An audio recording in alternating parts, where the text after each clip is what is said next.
All right, hello everybody, and welcome. We're here for a special meeting on Tuesday, May 5th at 6 p.m. We have 5 agenda items, actually 6. And this is another working session of almost to the finish line of the new zoning law.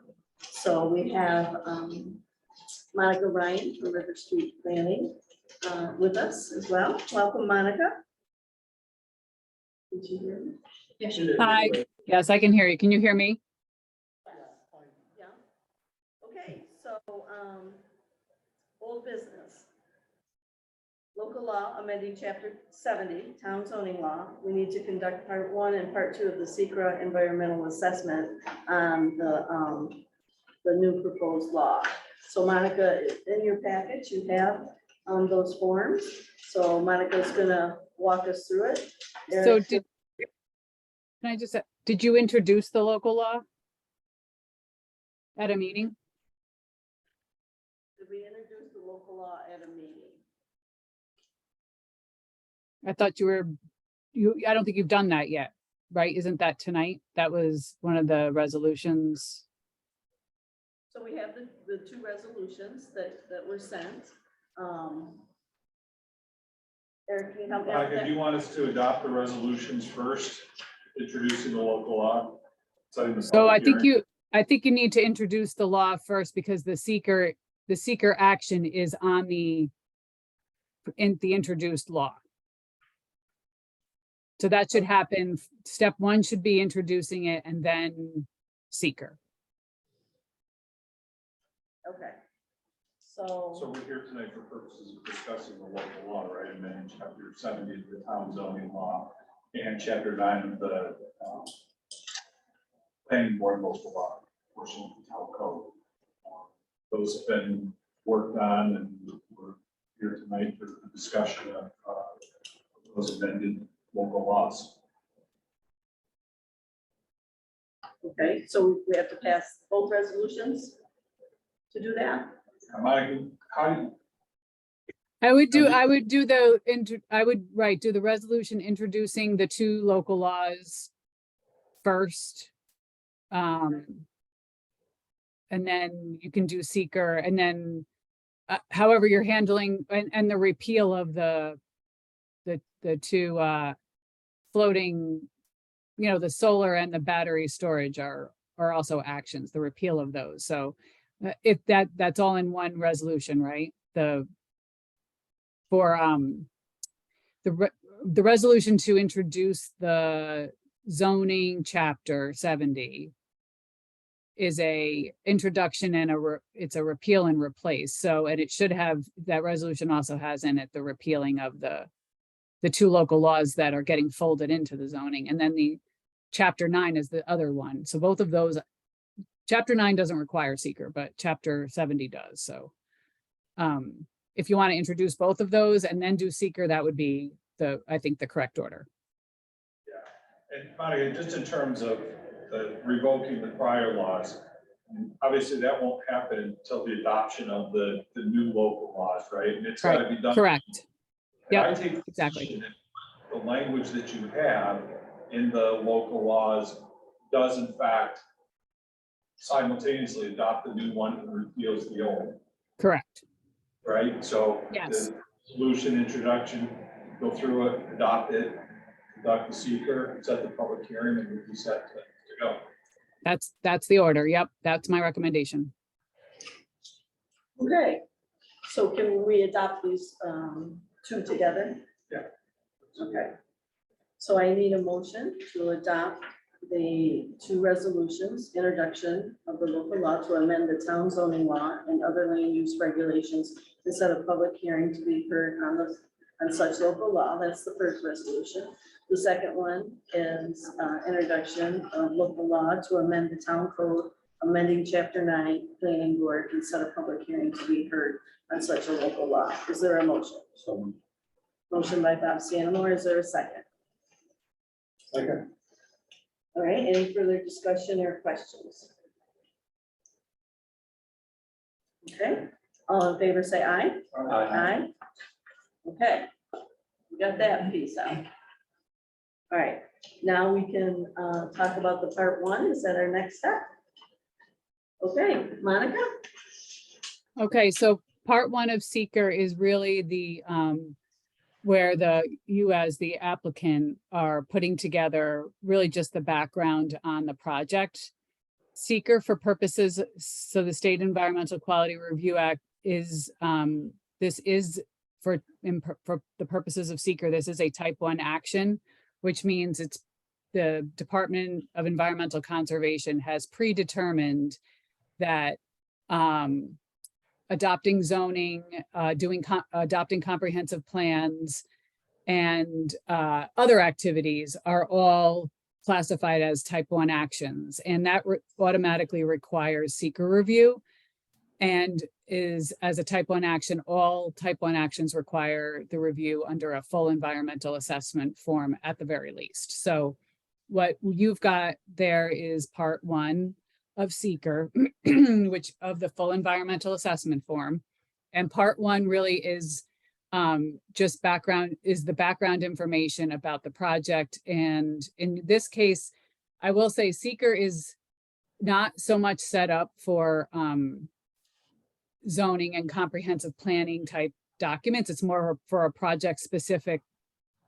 The forms are more targeted for project specific actions. So it's a little cumbersome when you're doing a zoning law to use the forms because a lot of the information doesn't apply, but they've set it up that way. Actually, that was an amendment not that long ago where they've now changed the form. So if you're doing like comp plan or zoning, you skip most of it because it doesn't apply. It's not site specific. But you do still provide some information that you should be considering about your community. Things like even just community resources, whether or not you have, water bodies in your community. There's still a few things in there, but it's a little less directed towards an action like this. So you might find that you're wondering why that part 1 looks like that. It's because it's mostly geared towards bricks and mortar projects. So part 1 was completed to give the background information about the project. The action before you is the adoption of zoning. So you're not, when we're talking about the part 2, which we're going to go through and you're going to decide on these questions. Part 2 is about evaluating whether or not adopting this zoning will have a moderate or little or no significant environmental impact, or potentially moderate to significant environmental impact. Those are your 2 categories. And so the idea behind seeker is that you are looking to mitigate environmental impacts. Obviously, when you're doing a zoning update or a comprehensive plan, hopefully you're not creating environmental impacts for the most part in terms of what you're doing. The idea here is some of what your goal is to protect your environment, to make your community more compatible and hopefully mitigate environmental impacts. So, but nonetheless, we have to go through all of these. And when we go through them, you're going to have to vote on these 18 items. That's sort of the activity here. Anybody have any questions about that? And what I'll do is I'll go through them and then you guys will just vote on the 18 items. You guys will probably also be tracking the answers, but I will as well. So if we want to start, we can go through one and just see how it goes, and then you can see if you have questions. Or Marianne, do you have a question? Yeah, for the part 1, do I just need to sign this? Yes, yep. The lead agency. Yep, if you guys are accepting of what's in there, then you would just sign that, yep. Do we need a formal action at all? Yeah, we would have that. Okay. Yep. Okay, Except the part 1. okay, so I need a motion to accept the part 1 of the full environmental assessment form. So, Is there a second? yep, second. Okay, any further discussion or questions? Okay, all in favor say aye. Aye. Carried. Okay, so there's part one done. And I sign that and send that back Actually, and file it with Heidi Yeah. as well. Yep. Okay, so we'll do that. All right, so now we're on Okay. the part. Okay, so one other comment to make about part two. So you're thinking about this zoning and the action of creating this new zoning. The answer should be based on what you already have. So it's whether the amendment of your zoning will create no or small impact or moderate to large impact. So it's based off of what you have today. It's not, we don't have zoning and now we will have zoning. So the foundation is your current zoning and whether the change would create more of an impact or notice it's two categories. No or small impact may occur or moderate to large impact may occur. And so that's just so you know, that's the foundation of what you're answering based on, not having no zoning, but going from your current zoning to your new zoning. Okay. All Okay. right. Are you ready? So- These are not, for the most part, these questions will, you know, this moves quickly. It's just, I just wanted to give a prep of what it is. And then, so let's just, and the first one, of course, is one of those ones that's a little more obscure, but so, okay. So the other thing is on these forms, so you only have to answer no or yes. And then if you answer yes to any, then we would have to go through all the sub questions. So we don't have to go through all those sub questions if you answer no. Okay, that's the other thing. All right, so the first one, impact on land. That the proposed action may involve construction on or physical alteration of the land surface of the proposed site. So your answer is either no or, so you maybe make a motion for either no or small or moderate to large. So again, it's whether or not the proposed zoning will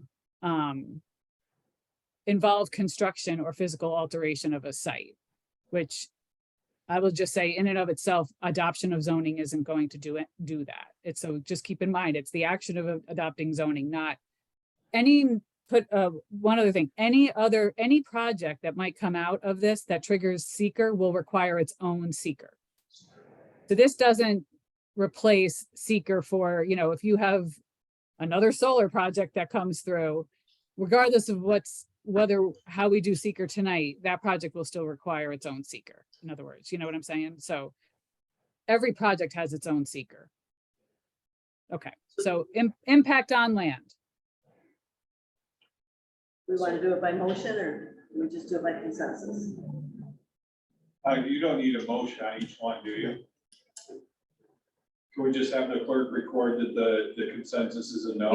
You'll have to record the census, yeah. Consensus, yes. Okay, all right. So is there consensus that it's a no? Everybody says no? Yes. Okay. Correct. Okay. So that's a no on number Okay, one. yep, got it. Okay, number two, impact on geological features. The proposed action may result in the modification or destruction of or inhibit access to any unique or unusual landforms on the site, e.g. cliffs, dunes, minerals, fossils, caves. Is there consensus that it's a no? Correct. That's a no. Okie dokie. Number three, impacts on surface water. The proposed action may affect one or more wetlands or other surface water bodies. Examples, streams, rivers, ponds, or lakes.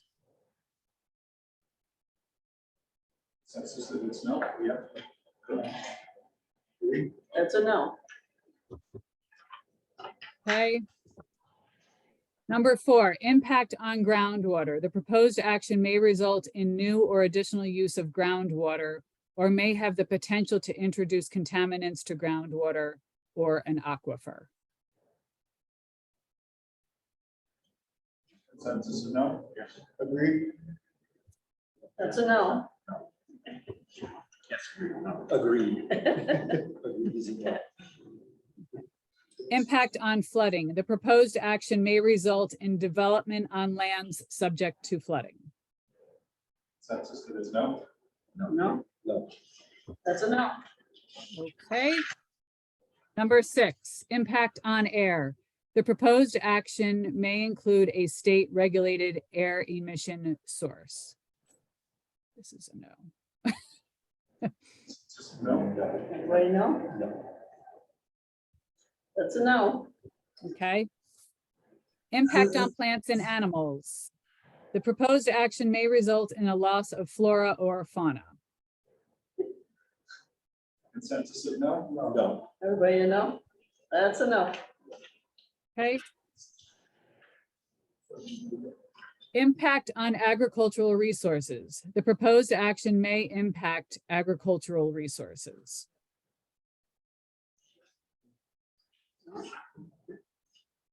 Everybody, Consensus no? okay, that's a no, Monica. Okay.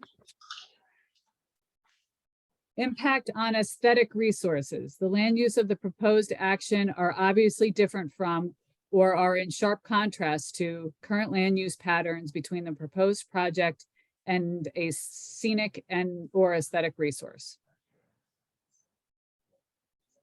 So Consensus of no? that's a no. Okay. Impact on historic and archaeological resources. Number 10. The proposed action may occur in or adjacent to a historic or archaeological resource. No. Everybody's a no? That's a no. Okay. Impact on open space and recreation. The proposed action may result in a loss of recreational opportunities or a reduction of an open space resource as designated in any adopted municipal open space plan. You're a no? Okay, that's a no. I feel like I'm gonna say that's a more, but that's a no. Okay, number 12, I do know is a no, but we'll read it anyway because you don't have any critical environmental areas. The proposed action may be located within or adjacent to a critical environmental area. Those are state designated. So I did check in this course of this, and you do not have any state designated CEA. So this is definitely a no. Okay. Everybody good with that? Okay. Okay, impact on transportation. The proposed action may result in a change to existing transportation systems. No. Okay, we're good on that one? Yes, that's a no. Okay, number 14, impact on energy. The proposed action may cause an increase in the use of any form of energy.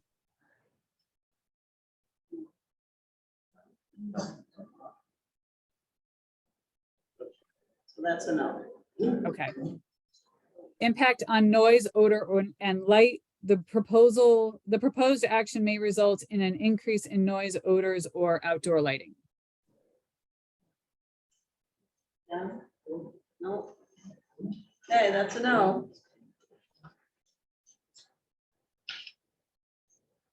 Okay, number 16, impact on human health. The proposed action may have an impact on human health from exposure to new or existing sources of contaminants. That's a no. Okay, number 17, consistency with community plans. The proposed action is not consistent with adopted land use plans.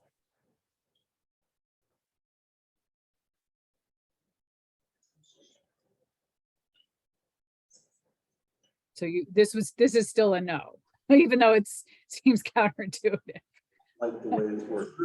Yeah, Yeah, I know. I'm thinking the same thing as I'm reading it. So the proposed, because underneath the questions are the proposed actions land use components may be different from or in sharp contrast to current surrounding land patterns. So that one you would say no. The proposed action will cause the permanent population of the city, town, or village to grow more than 5%. No. Yeah. The proposed, so all the answers underneath are no's. So it's just a poorly worded question. I guess. All right, is everybody a no? Yes. Okay. No, I agree with no. No, yes, I was agreeing. Yeah. So that's a no. Poorly written, but a no. Right. Okay, and last but not least, 18, consistency with community character. The proposed project is inconsistent with the existing community character. Also a counterintuitive response, but because you want it to be a no, that it will have a small impact in creating inconsistency. I guess that's how you have to think about it. I don't know. So that's a no. Everybody give it a no? Okay, that's a no. Okay, now to go with this is part 3, which includes a written determination, which to back up these answers. And so that when you're considering adoption, before you adopt or before you do any action on the zoning at a future meeting, you should just complete that determination first. The draft, you'll have a draft, and you would adopt that draft part 3 determination at that meeting. Okay, and so so you'll have that that will be a motion that you'll do before you make any motion on the actual adoption, or however you're going to act on the laws. You would finish out seeker first. So at the next meeting, you would have that part 3, and that would then complete seeker. And that would be just a motion to accept that. And if you have any changes, you could change it on the fly, but you'll have that to contemplate. And that's the backup document to the actions you just took, will be a written statement, essentially reaffirming that, what the checked boxes mean. Okay. So this would go on the June agenda prior to us taking action on it. Okay. So that would just be, so as an agenda item, it'd be accepting the determination of significance for seeker. Heidi, can you write that down for me?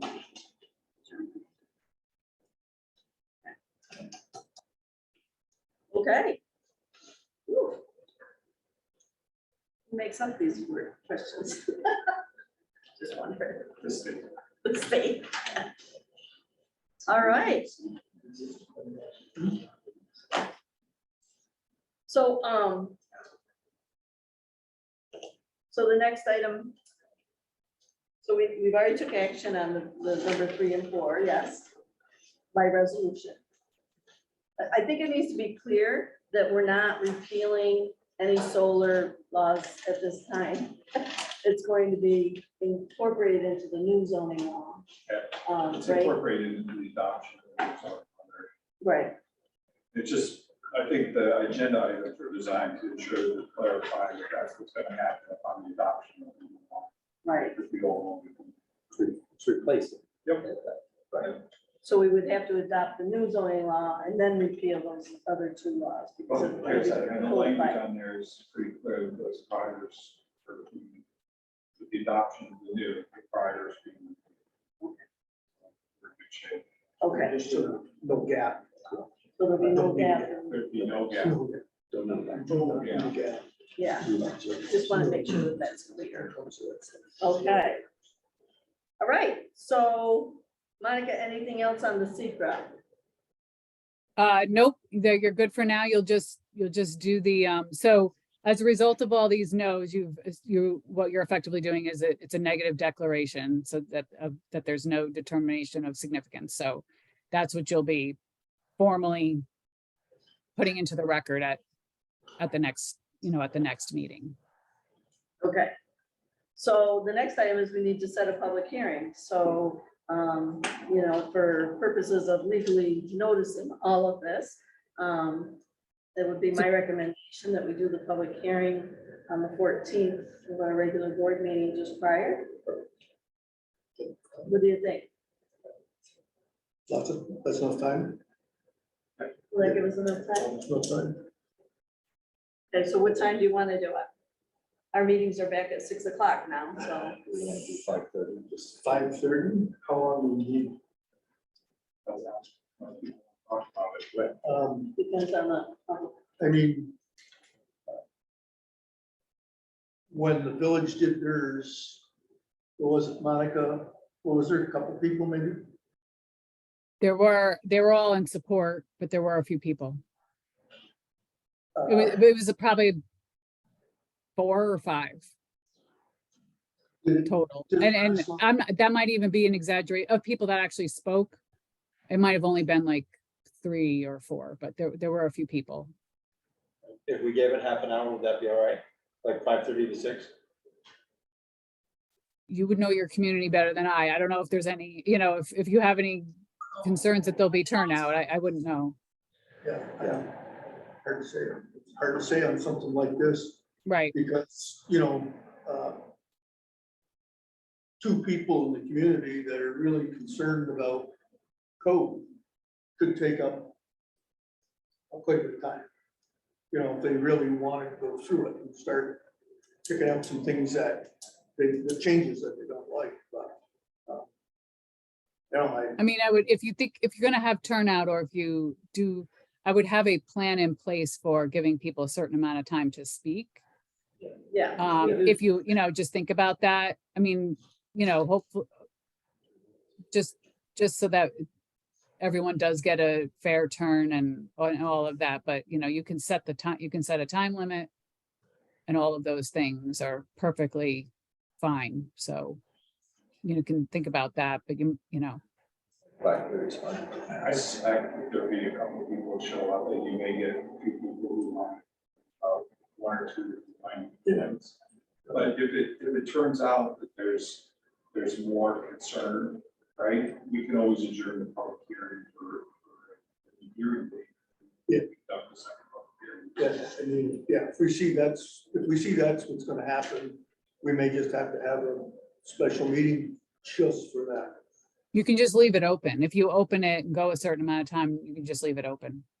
Just leave it open. Okay, So everybody good with 5:30? 5:30, yep. 5:30. So when we do the legal notice, we'll send it to you, Eric, and make sure that's all in order as far as the wording. So And, for zoning, there's a specific thing you have to do about that. It's not a straight notice. You have to put a blurb, not even a blurb, more like a paragraph or abstract, as they call it in law, on the zoning itself. So you need you're gonna have to spend a few dollars to, yeah. So it's basically, we would want to, we should put a paragraph together that basically gives a quick summary. So you can't just put the straight notice in the paper. I mean, you can put a public hearing notice, but it's gonna have to have this abstract, so you might as well do it as one notification. It'll be cheaper. So With the abstract, would it be appropriate to put in the abstract, the product description that's on the part 3? Does it kind of? you wouldn't have to put the paragraph at the beginning. That probably is close. I mean, I can take a look at that and just shoot you something if I think you need to add anything. Monica, do you have the abstract outside? Do you have the breakdown of what goes into the publication? I would have to draft up something that's a summary. I don't have anything. I think you might need a little more than what's in the seeker paragraph. But that I mean, it can be put together this week here, so that it can still be in the paper for the 10 days. I think that's what you have. It's a 10-day 10-day prior to the meeting, right? So we do have some time here. So if we want to just make sure that paragraph is there, it probably needs to be a little more than what's in that opening paragraph to part 1 of seeker, if that's what you're talking about. It doesn't need to be the whole part 3 determination. Okay, so Yeah. if you would draft up something and send it, then we can send the legal notice out prior to the 10 days, right? Oh, yeah. You get it? And Yeah. Oh, yeah. get it and legally notice it, then that'll be done, be on the website, posted. We don't have to wait until 10 days before the meeting. I mean, No. it's June, I just soon get it done. So Monica, Okay. if you would so kind as to draft something up, everybody in agreement with that? And then we'll get that And piece then done. the other thing you have to do is notify all of your adjoining neighboring communities. That under general municipal law, section 239 NN. You have to, so you would have to do this if it was a single project, it would be within 500 feet of that project. So if you're any project near a town line, because this is a zoning, is a town-wide effort, it's all adjoining communities that have to be notified. So, I don't understand. I have, I've got, No, it's good. so I have a whole list here that I put together of who would need to be notified, and basically what you would do is there's a notice basically that you would just send, you'll be sending them, and you can decide how you want to get it disseminated. It does not have to be through USPS, although that might actually be the easiest. Otherwise, you'd have to collect find the clerk's emails for all of the adjoining communities, and you could email it. But if you might just be easier to pull addresses to the municipal clerks and pop it in the mail. But basically, you're letting them know that you're doing the zoning update, when the public hearing is, and where they could access a copy of the document if they want to take a look at it. That's basically a summary of what's in there. So that also needs to go out. So I can send that to you as well. Do those Right. notifications need to be certified when they go out? No, We can do it by email and hard mail. you can do it so. by email. You can do it both ways, or one or the other, that you don't have to USPS it. So it's entirely up to you. I didn't know if it'd be, sometimes it's easier to do that than, so it goes to the municipal clerks in each of the offices, in each Okay, of the well, towns. Connections. What's that? I said Heidi's got connections. All right, so I will email the list to you, Marianne, and Heidi, Okay, great. and the a draft if you want to use it, but that basically would cover all the things you have to cover. Okay, and then the legal notice, and we'll disseminate it and then get it out. Great. Woo, All right. all right, Unfortunately, you're bordered by like 10 towns, so that's okay. Yeah, we're the center. yeah. All right, so that should do it for all of the stuff for now. Okay, well, I've said it before and I'll say it again, the amount of work that's been put into this by you and Eric and the planning board and the committee, both past and present, is phenomenal, and sincerely appreciate it. So we appreciate it. And then if you'd like to join us on our June meeting, I know you're really busy, but please join That us. shouldn't be a problem. Okay. And the draft, now the introduced law that's on the website or will go up in its final form. The two, right? Those should be on your websites and be available in town hall should anybody want to come and read a copy. So just have that available somewhere so that they can come and look at it. Because now that it's up for a public hearing, it really needs to be accessible to folks. Yeah. And we're having a few problems with our website, but hopefully this will be able to be on there. So, all right. Well, anybody else have anything? All right. Thank you so much, Monica. You're welcome. Okay, All right. I'll be in touch with those other little documents this week. All right. All Have right, a good night. have a good night. Okay, wow. It's kind of exciting. We're getting there. The next item is Family Medical Leave Act request. We need to go into executive session to discuss that. So I'm making a motion that we go into executive session. I think it's for letter H, Heidi, to discuss past history of certain persons. All right, so I made a motion. Second, all in favor, say aye. Aye. All right, carry. All right, we'll go upstairs. Oh, for the record as well, Heidi will be joining us.